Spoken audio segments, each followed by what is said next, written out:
principio de año tuvimos la gran noticia de que el Club de Remo Badalona nos dejaba gratuitamente la trainera Marc Iborra. Por un lado están aquí Albert Castells y Xavi Guardiola, director técnico y directivo del Club de Remo Badalona, y Pilar y Xavi, que son los padres de Marc.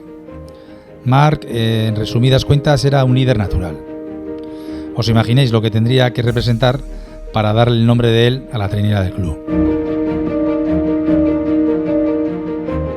Cuando alguien decía, ¿qué? Vamos a hacer esto, ya haremos aquello, ya tal, él siempre decía, ¿sí o qué? Entonces, unido eso un poco a nuestro proyecto de trainera femenina y unido eso a Marc, os quería decir, ¿sí o qué?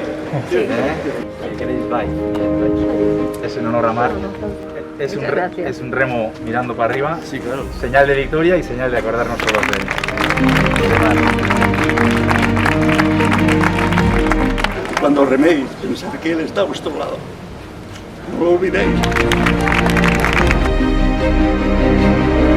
¡Un pound arriba!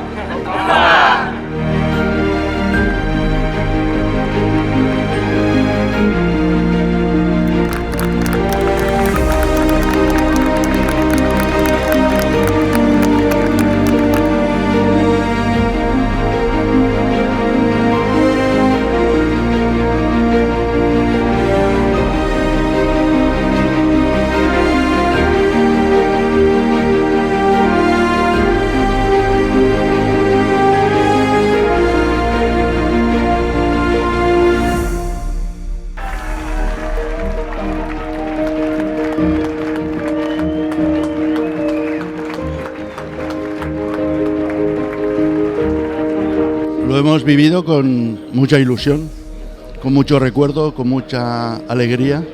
Se siente mucho orgullo de ver esta trainera en estas aguas y competir en estos niveles.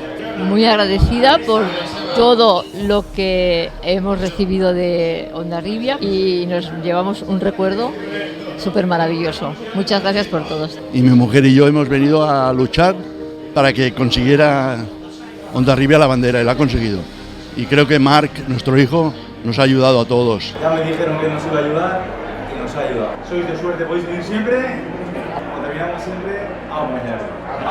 La bandera en Villa.